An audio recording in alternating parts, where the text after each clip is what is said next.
I mean, even this is something I wanted to talk to you about in relationship to this, the whole notion of development and reincarnation and all this kind of thing. Yeah. I was speaking with one of my students who's doing a piece on this, and we were saying that because often, what people report, people report that they experience after, after consciousness is free to release from the body, tends to differ, and often it's very personal, and often has to do with culture and the unconscious, et cetera, et cetera. But what I was wondering was, and thinking that if this fundamental identification from the individual and collective ego had really been transcended, one had begun to really,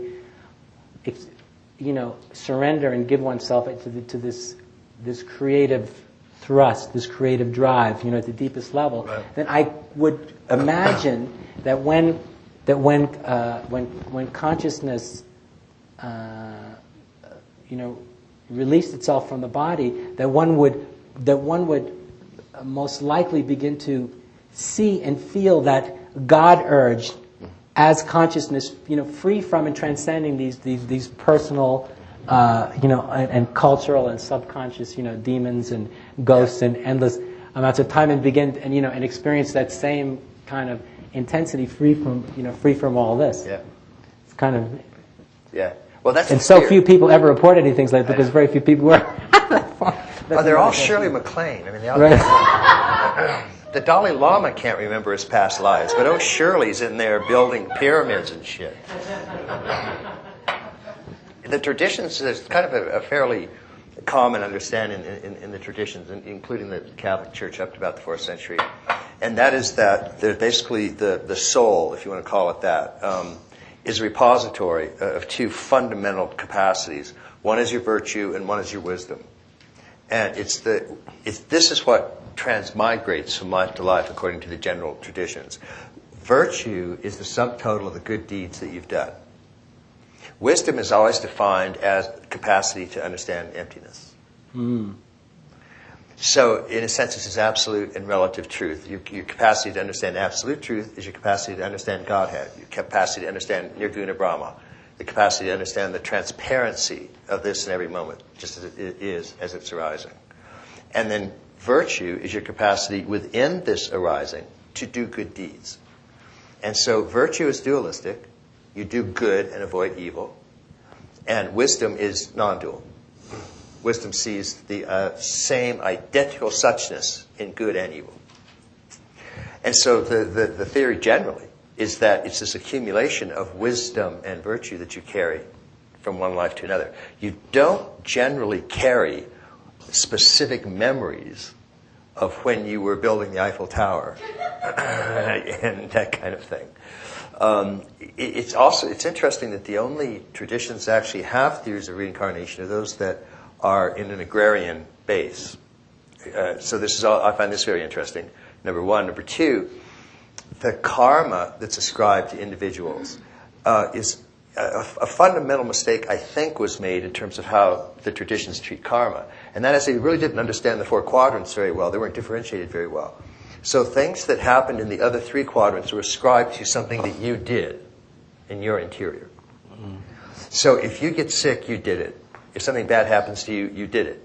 If you're blind, you did it. So the actual factors that could be operating in the other quadrants were ascribed to your personal volition. And that's probably a very, very deep mistake. That's not to say that there isn't karma. There is. But there's karma in all 4 quadrants. So if somebody dumps, the Exxon Valdez dumps toxic waste in your backyard, if you are a Jew at Auschwitz, you're not solely responsible for what's happening. That's a fundamental bad way to look at it. So you have to sort of straighten out exactly what is your karma. What are you responsible for? And then that, if anything, is what would go from lifetime to lifetime. But also you can just start by straightening out just what you are responsible for and what you aren't responsible for. That's a very, very important notion. Ultimately, if you're talking about Maha-Atma, if you're talking about I, if you're talking about witness, then you are responsible for everything that's arising. But that means everything. Because you are everything that's arising moment to moment.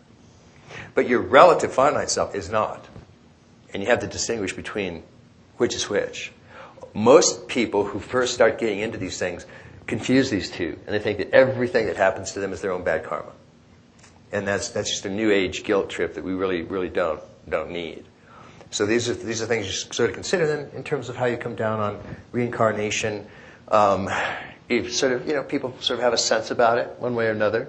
Shankara probably had the final say, where he said the Lord is the one and only transmigrant. And that probably ends that one. So. But as the Lord transmigrates, the degree to which he, she, or it is realized, that's right. And now more in an evolutionary context, is the degree to which he or she will be experienced. Yeah. That would be the theory evolutionarily, sure. beyond the physical form. Yeah. Well, but interesting that if it was then that the self then there would be less and less personal and collective karma that would be that would be carried along. Yeah, at least exactly. Which I think is very important. It's still carried along. Yeah. But you're not responsible for things going on in these other four quadrants. I mean, due diligence and responsibility has to go to people that basically are poisoning the environment, among other things, including poisoning the environment with really mediocre speech and bad jokes. And there's a whole horrifying, the seventh ring of hell is for people that do that. So you have to kind of watch that.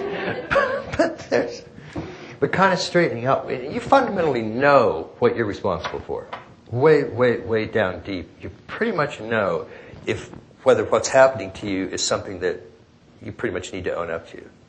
Or if what's happening to you is something that really is fundamentally not of your doing. Way down deep, the authentic self knows, as Andrew uses that. So the more you get in touch with that authentic self, the more you can apportion good and evil in your own life, and that's your virtue.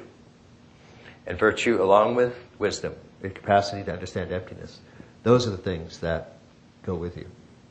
And if nothing else, they go with you from moment to moment, don't they?